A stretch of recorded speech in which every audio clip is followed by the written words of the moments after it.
time we talked about the cosmological argument for God's existence, and today we're going to consider a number of variations on the design argument. Before we get to it in itself, I want to actually start with a way of thinking about how these arguments relate to one another. There's an argument that I see being developed by Paul when he appears in Athens. And I don't know if I'm right about this. Luke, who is writing about it, certainly is no philosopher and doesn't present it as any kind of an argument at all. But if you start paying attention to what's said there, the various attributes of God that are mentioned correspond to Aristotle's four causes. And so I think there's actually a kind of simple argument in the background that's being given here. What happens is that Paul goes to Athens and immediately is asked to go to appear before the philosophers gathered in Athens. Athens by this time was really a shell of its former self. It was a town of maybe 10 to 15,000 people. It was no longer really any kind of important city in the ancient world, except that it still was considered a seat of learning. So it had gone from a large capital city to basically a small college town. But in any event, Paul gets called up there, and here's the artist's rendering, where he has to talk to these philosophers. And most of those philosophers were in a Hellenistic tradition where they were either not believers in any kind of God at all, or they were deists who thought that God had sort of set up the universe. And of course, Athens was filled with temples to various particular gods in a polytheistic religion. There's the actual place where he met them and gave this little talk. And that's the view. It's a nice view. So I wonder if they were paying attention. If that were in the background for me, I don't know how many of you would pay attention to me and how many of you would just look at that. But anyway, here's the general idea behind the argument. The natural world is in some sense not self-sufficient. It points to something outside of itself. So there's a sense in which if you try to understand the natural world in purely naturalistic terms, you run into roadblocks. It turns out there are features of the natural world that point outside of itself to something else. So, in each case, you might say, he's making an argument that there must be some kind of transcendent cause of the world existing outside of the world, outside of the universe as a whole. So here is how I try to reconstruct this argument. But here I'm really getting little of this from the text and mostly from assumptions that I think those Hellenistic philosophers would have accepted. One is just everything natural has a cause. So everything that occurs in the natural world has some kind of cause. That's a common thing that we've recognized in versions of the cosmological argument. Then, a claim that causes are, in some sense, metaphysically distinct from their effects. They don't overlap. Nothing causes itself. Nothing is caused by a part of itself. Causes and effects are separate. Third, everything that's natural overlaps the natural world. The natural world just is the collection of all the natural stuff. And so everything that's natural, in some sense, overlaps it. And the natural world as a whole is natural. Well, what follows from those four premises? Well, the natural world has a cause outside itself. It has a cause that isn't itself natural. Now you might think, how does that follow? Well, the natural world as a whole, taken as a whole, is a natural thing. Everything natural has a cause, but the causes are always metaphysically distinct from the effects. And so if the cause were natural, it would overlap that and not be distinct. Consequently, the cause has to be something transcendent, something outside the universe itself. So that's the argument that I sort of sense in the background. But that's not, in a way, the most interesting part. Here's the interesting part, I think, of what he's really doing. The various parts of this now could be understood as taking that notion of causation that I've just used in the argument and applying Aristotle's four causes to it. So suppose you did it. Well, then you would get different kinds of external causes, transcendent, supernatural causes. For example, suppose we construct the argument in terms of efficient causation. Well, then we could say that the world as a whole, the universe, must have a transcendent, efficient cause, namely a creator, something that created the world. Suppose we thought about a formal cause in Aristotle's sense, then we would have something that gave form to the world, something like the logos, the general structure or order of the world. We could talk about material causes. And so this would point us to a transcendent material cause of the world. In Paul's text, he quotes a Stoic poet talking about the being in which we live and move and have our being. And so that would be something like this material cause. And then finally, a transcendent final cause toward which the entire world is directed. And so if we think about that little argument I gave about the world or the universe pointing outside itself, and then think about Aristotle's four causes, we end up getting these various attributes of God, precisely the attributes that Paul talks about there. Now this idea of taking the basic form of argument, that the world as a whole must have some kind of cause, but then interpreting it in these various ways, is something that also appears in Inference. In fact, one of his main criticisms of Al-Ghazali, but also really of his predecessors, like Al-Farabi and Avicenna, is that they don't do that. They don't draw a distinction among the different kinds of causes. And so he says, well, they get all mixed up. They mix the efficient cause, the formal cause, the material cause, and the final cause together. We have to separate them. But then he thinks if you do separate them, you actually get successful versions of the argument. Well, let's talk a little bit more about it. Here are Aristotle's four causes in a diagram. The formal cause, giving form to whatever it is. The material cause, providing the matter out of which it occurs or is made. The final cause, the purpose or goal toward which it's directed. And then the efficient cause, the thing that is in the typical sense a cause, the thing that made it happen. And that's something that could be applied to almost anything. For example, suppose we think about a house. What would be the efficient cause of the house?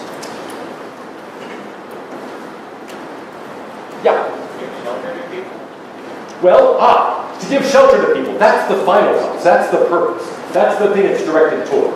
So the final cause would be to be a dwelling, to provide a place for people to live. Yeah? The builder of the house? Good. The builder of the house would be the efficient cause, the person or the group of people who actually put it together. What about the material cause? Yeah, the wood, the stone, whatever it is the house is made of. Okay, the materials for building the house. And then what about the formal cause? What would that be?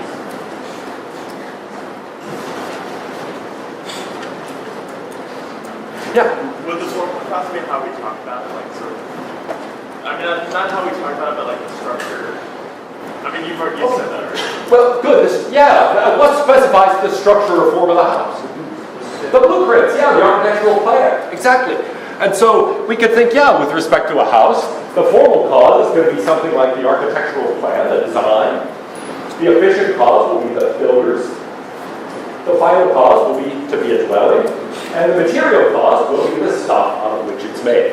That little house in the center there is the house I grew up in Pittsburgh. So that was my house.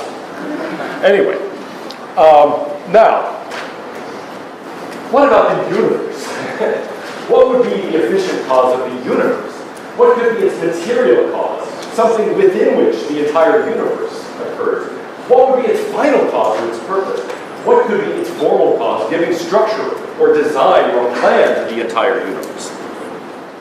Well, Paul is basically arguing in favor of the existence of such a cause in each sense. But now, if we think of it that way, we can say, well, what could that be? The formal cause would be something like God as planner, God as designer of the universe. The efficient cause, God as creator. The final cause, well, God as the good, or something like that, the goal toward which everything in the universe is directed. And then the material cause would be something like God as the ground of being, the thing that makes any kind of being in the material or natural world possible at all.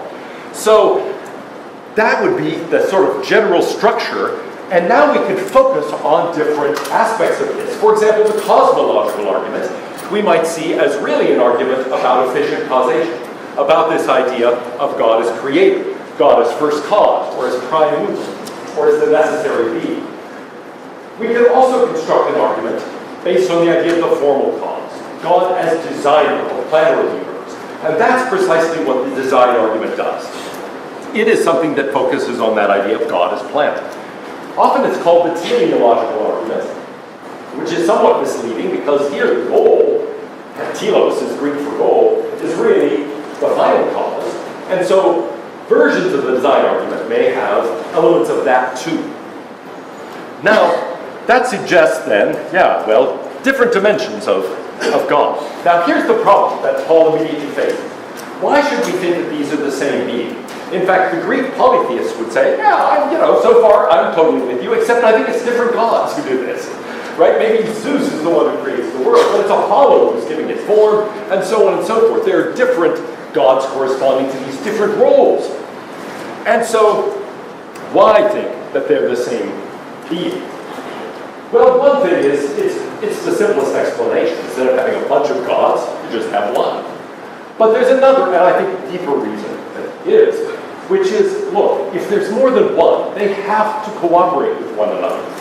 They depend on one another to achieve their goals. For example, go back to the house. Suppose somebody delivers all the materials for the house, but they haven't looked at the plans, they haven't talked to the builder, they just dump it on the lot. Well, the builder might come and think, wait, I wasn't supposed to build a house here. Or the person with the plans might say, well, these don't correspond to the plans, this was supposed to be made of stone, there's no stone here, and so on. So in short, the builder, the architect, and the the people for whom it's made, and the people providing the materials, all of those people have to cooperate. They all depend on one another for the house to be built. Well, if there were many gods, then they would have to depend on each other to achieve their aims. But God is independent, Paul says, not needing anything else, so there couldn't be more than one God. Well, whatever you think of that argument, that provides a kind of structure within which you might think about arguments for God's existence. At least arguments of this a posteriori character that start from the existence of the world and some observed features of it. They might have this form of focusing on efficient causation and being cosmological. They might focus on formal causes or final causes, and so have more of a design character. They might focus on material causes, and so have a different kind of character, arguing for God as the ground of existence. Well, today we're primarily going to talk about design arguments. We've already talked about the efficient causation strategy and the cosmological argument. Now let's look at design arguments. That, by the way, is the architectural plan for my daughter's house. The electrical plan, anyway. Okay, so here's a sort of joke to get it going. So one elephant having a trunk was odd, said G.H. Chesterton, but all elephants having trunks looked like a plot. Well, okay, so the design argument basically looks at the world and sees a plot, sees a designer, sees something that really doesn't make sense if you don't think of it as somehow intelligently designed. Here is Aquinas' design argument. And I will tell you right at the outset, this is a terrible argument, in my opinion. Okay? Now, there are better versions, but this one's awful. And so sometimes you have to just face that, you know? Sometimes in great philosophers you find bad arguments. And, well, I think this is a pretty bad one. But you may disagree. I have a colleague who thinks this argument is not bad at all and has an elaborate defense of it. Sorry, I think it's hopeless. But let's see. All bodies obey natural laws. Well, so far that seems good. Yes, natural laws are things that are obeyed by everything in the natural world. All bodies obeying natural laws act toward an end. So they have some kind of goal or purpose. Does that seem right?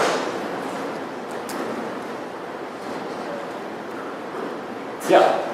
That's saying that God gave like a chair and then all the natural laws. Like I said,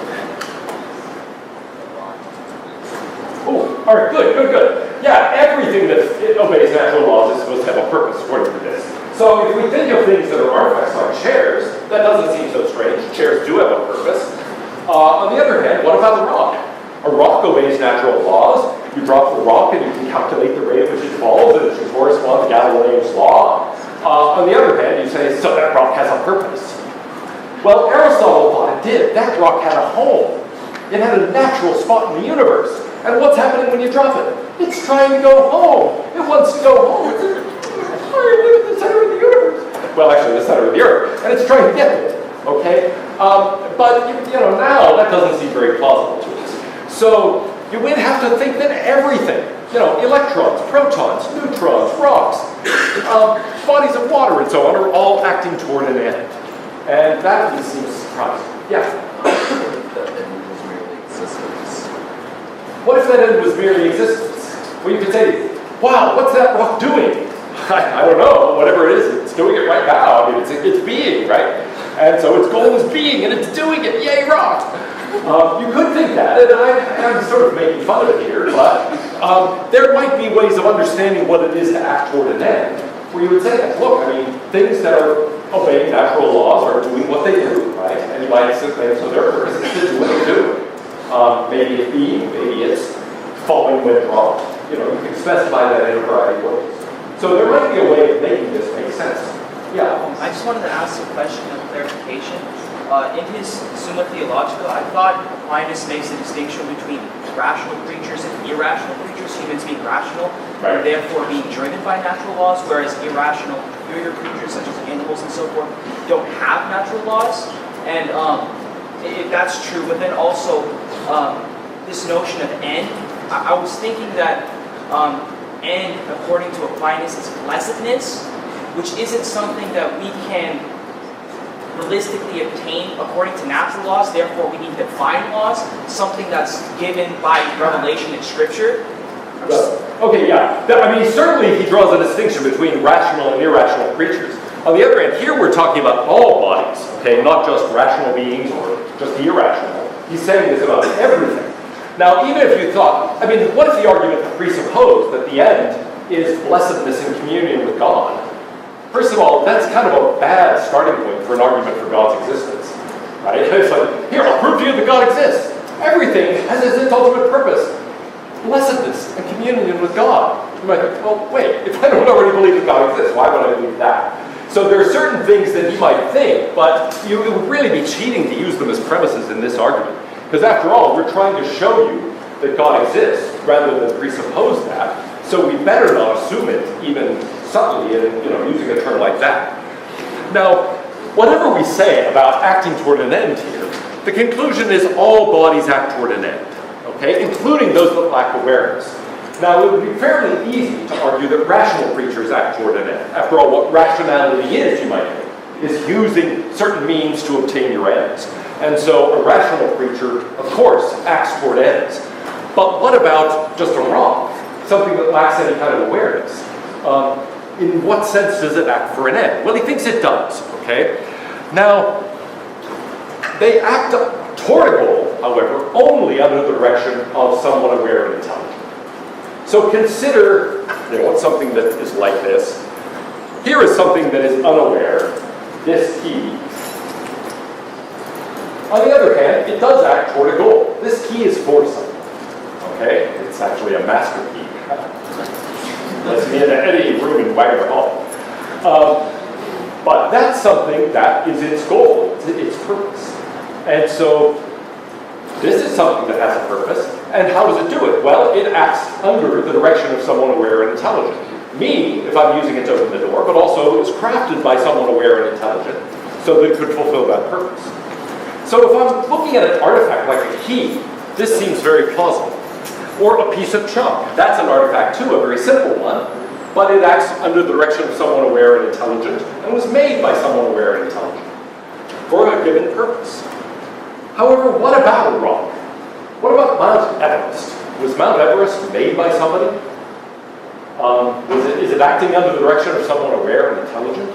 Well, yeah, good. Would the purpose maybe count as like saying like the rock was here for people or intelligent beings to use to build a house? Would that be considered the rock's purpose or right. our purpose for the rock? Okay, interesting. What if we thought that things like rocks were really there not because they themselves were acting directly toward a purpose, but their purpose is to be used by those beings that are rational. So some beings define their own purposes, you might say, and act toward them. Other beings are there and have the purpose to be used by creatures like that. And so that would be a coherent view. You could say, yeah, here's what that piece of wood, that rock, etc. are doing. They're basically there, available to us as tools to be used for our purposes. And so we have purposes in a sort of direct sense. They have a purpose in a kind of indirect sense. Their purpose is really to be used by us for a purpose. And so that's something we could say, yeah, that would actually be an interpretation that would make this seem fairly plausible. Yeah? Would Aquinas like agree with that, or would he think that the rock being the purpose of it? Yeah, would he agree with that? This, I don't know. And here's why I don't know. In the Summa, he's really giving us just a very quick sketch of an argument. This is a sort of one paragraph thing. And so there's nothing really more. I'm quoting the whole thing. Now, in his other work, the Summa contra Gentiles, he actually provides a little more detail. But I think it's speculation what he really had in mind in thinking about what this end would be. He doesn't talk about any cases, and so we're not sure. Actually, your suggestion strikes me as the most plausible one I've heard, the one that's most independent of assuming that there's a God already in some sense. So I like that idea. Suppose we thought that. We said, well, good, these other things do act toward a goal, but only by way of the goals of rational creatures. That is to say, their primary purpose is to be used by rational creatures for their goals, and so their goal is to be used, and then the specific goal is dependent on who uses them for what. Well, then we could say, yeah, things lacking awareness do act toward a goal, but only under the direction of someone aware and intelligent. They're there to be used, but they only really go toward a specific goal when they get used for that goal. So all things lacking awareness act under the direction of someone aware and intelligent. Well, namely God. Now that comes as a surprise. And at first glance it just seems weird. However, here's what he's thinking. He's doing that same thing that I mentioned, thinking about the natural world as a whole as one of these things. So does the universe have awareness or not? I don't just mean you or anybody else individually within it. I just mean the world as a whole. Does the world as a whole have awareness? No. So it must act under the direction of someone aware and intelligent. But that being must be someone outside that world, namely God. So, well, yes? So, once they reach their goal or their end, does that mean that their, like, existence is considered, like, for, is that why he said it was God? Because, like, heaven is what we strive for to be our goal? But what about, like, the unaware objects? Yeah, well, okay, good. The end of a particular object, we have to understand its goal. It's not necessarily when it stops existing, or even when it attains a state and just goes into a sort of stasis, like, I've attained my goal, and I just stay that way forever. I mean, that could happen, but it might be that my goal is some other kind of thing that involves an activity. So we shouldn't assume that it's sort of an end in the sense of it stops. How appropriately that stopped. That was pretty nice. I like it when my computer, makes a pun. Okay.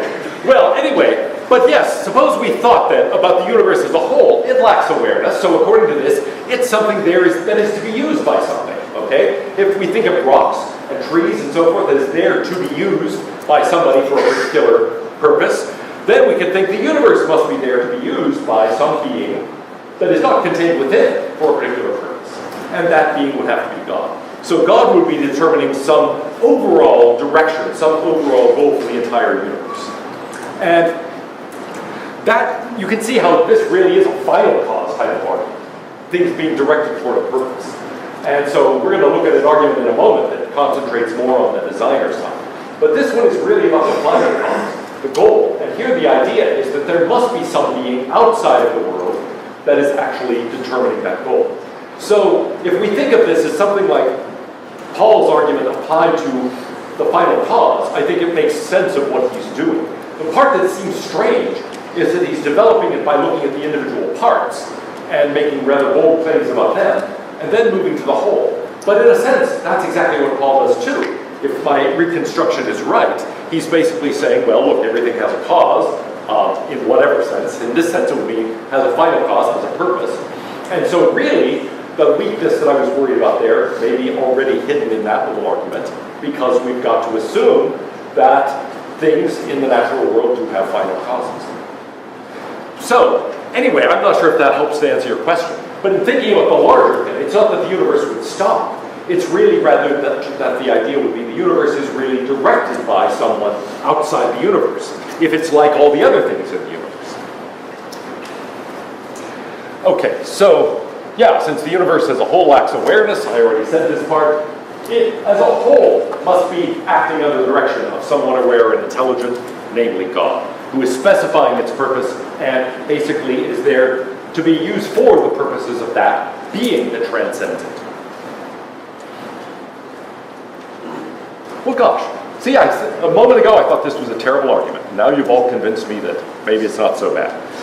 Anyway, let's move on to the most famous version of the design argument. This is William Paley's argument. Here is a painting of Paley. And his argument starts from finding a watch on the beach, let's say, or on the moor. You're there, you find this watch. Now, if you found a stone there, you might think, that stone's always been there. If somebody said, wow, who made the stone? You wouldn't really think that has a very sensible answer. You just say, maybe it's always been there, I don't know. But what about the watch? If you just find this somewhere, are you going to say, it's just always been there? Funny thing. Don't usually just find watches lying around. No, you'd think that thing had a maker. And so he says, suppose you found a watch. It's something that is intricate. It's something that is successful for some purpose. You'd infer that it has an intelligent maker who designed it and made it for that purpose. Well, if you found a stone, you wouldn't think that. But there's something about a watch, about an artifact like that suggests an intelligent designer or maker behind it. So he says, well, similarly, we find the universe, both intricate and also successful. So you should infer that it had an intelligent maker, namely God. Well, it gets much more complicated than that, but that's the basic structure of the argument. We would, of course, think that the watch must have had a maker, that it was designed to be the way it is.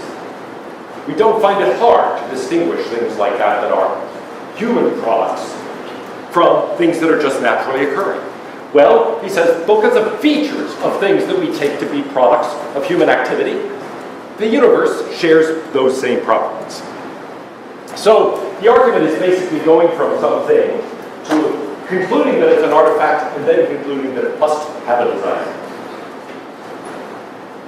Okay, well, yeah, he's drawing a distinction then between two kinds of things. Those things that are naturally occurring and those things that are artifacts, that are made, are designed in some way. Now, what is the criterion for telling whether something is naturally occurring or something is an artifact? It shouldn't be that hard to state, right? Because we can easily tell, finding a watch, we'd say, oh yeah, somebody made this watch. On the other hand, if we just find a rock, we don't think somebody made the rock. If a tree is just growing in the forest, we don't say, whoa, somebody must have planted the tree. On the other hand, if we find rows of trees that are in perfect symmetry, we're inclined to think, yes, somebody must have planted the trees to look like that. So what are the characteristics of things that are actually products of human design? Yeah? Is it like order? Good, order. We find an order to them, right? Just trees randomly in the forest don't seem to have any particular order to them. But on the other hand, if things are nicely lined up in rows, we're inclined to see the pattern, we see the order, and think that must have been done by someone. Can you think of any other things that would be signs of design? Something being an artifact? Yeah? Their structure. Oh, good. Things like that, it's a certain amount of iron, basically, and only that certain amount of Okay, good. There's a kind of structured thing. And that's close to this idea of order, but I think it is distinct because you've got not only a pattern that you find, but this thing really seems to have parts that are structured together. And so you find a pattern, and you realize that pattern indicates you've got things arranged in a particular kind of structure. Yeah? A particular end in mind. Good, a purpose, a goal in mind, some kind of an end toward which this is directed. If you find a row of trees on somebody's estate, for example, what end would you infer from that? Okay, it could be privacy, it could be just beauty, it could be that they're growing, actually I have a friend, a philosopher, who also has a prune farm. So he grows plums in nice deep little rows, and then sells them to scientists, and they set them up to dry and turn them into prunes, and sell them to old people. Yes. Manipulation by humans. Okay, good. Some evidence of human manipulation. Something that would allow us to interact with it in a certain way. And so there are a number of criteria that Paley mentions. These things typically have several parts. Those are in some kind of organized structure. They are framed and put together in an orderly way, so we find an order, a pattern, and an actual organized structure there. And that's for a purpose. Something that we can actually do something with. Well, good. If those are criteria, then we can ask about the universe itself. Does it have parts? Does it have an organized structure? And does it exist for a purpose? Well, you might think, but how do we know whether it's for a purpose? So let's think about things that have a purpose and things that don't. We also need some way of distinguishing those. So here are some things that don't have a purpose. A coral reef, a rock, a Grand Canyon, Mount Everest, the solar system. At least they don't have an obvious purpose, right? And maybe they have a more subtle purpose, the kind of thing that Aquinas had in mind. But it's not like there's an obvious purpose. It's not like you go to the Grand Canyon and say, wow, why did somebody dig this thing? It's not like that. But a watch, a house, the eye, an ecosystem, a natural law, these things might be thought to have a purpose. Or not, but I mean, you might think that they do. So what's the criteria? Here's what Paley says. If the parts of the structure were different, or were differently arranged, it wouldn't work. It couldn't be put to the same use. So, suppose somebody took the watch, like the one I have here, and took it apart, and reassembled the parts in a different way. Do you think it would work? Doubtful, right? Extremely doubtful. Or think about a car's engine. Suppose you said, oh, I'm going to clean this engine. So you take it all apart, clean it all up, and then you say, hey, guess what? I can't put it back together. And so now the engine is sitting all over your garage. It doesn't do what it was doing anymore, right? And so the thought is, look, you can't change the structure. You can't replace parts without messing up the use. Now, obviously, that's too strong, because you could make some improvements. You might put a new memory chip in your computer and so on, get new tires for your car. So it seems to me we ought to revise that a little bit. The idea is that if you substitute parts and rearrange the structure, that's going to preserve the function of the thing only within a very narrow range. You can make some changes, small changes, to the parts and the arrangement, but not very many, and have the thing still work to do what it does. Okay, so that's a sort of sensitivity criteria. It's sensitive. If you've got a rock, to say, well, gee, suppose I do something else to it, or I've got a tree and I do something to it, and then I say, does it still do what it does? Yeah, probably yes, but if I take a machine, probably not. So now, we've talked about the function. What's the function of the universe? Well, we don't want to say anything like blessedness or glory to God or worship or anything that already presupposes God's existence, or the whole argument becomes circular. So it would have to be something else. But suppose we said it was life. Then we could say, aha, here is this sensitivity argument. The universe appears to be fine-tuned for life. If any fundamental physical constant were changed by very much at all, life would be impossible. So, for example, if the cosmological constant varied more than 1 part in 10 to the 53rd, life could not exist. There could be no stars. Robin Collins is a former student of mine, by the way. He took my philosophy of math class years ago and gave up his career as a physicist to do philosophy. I have that effect on people. Sometimes it's terrible. Anyway, okay, so here's the idea of the general sort of argument. It's an argument by analogy. It essentially says, look, here's something that has some properties that indicate that it was the product of design. It's sensitive in this sort of way. It has this sort of orderly structure, so forth. And the universe is like that in having those properties. So it's a property, or it's a product of design. Let's call those properties teleological properties. Then we could say, good, that indicates that something is a product of design. Whatever those properties are, let's just call them teleological properties. Here are some examples that Paley gives. Arrangement, disposition of parts, subservience of means to an end, relation of instruments to a use. All of those imply purpose, intelligence, mind. And so they're really the kinds of things we've already mentioned here.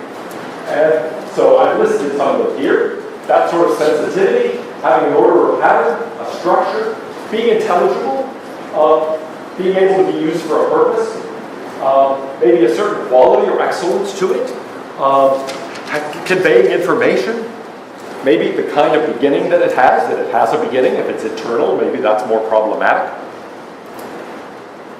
In any case, we could think those are the properties that a thing has to have, or typically has, when we infer that it's the product of design. But now the claim is the universe has those properties. And so it's reasonable to conclude that it too has that character. In fact, you might put this in the form that philosophers call an inference to the best explanation. The idea is that the best explanation for the watch is it had a designer. So similarly, the best explanation for the universe is that it too had a designer.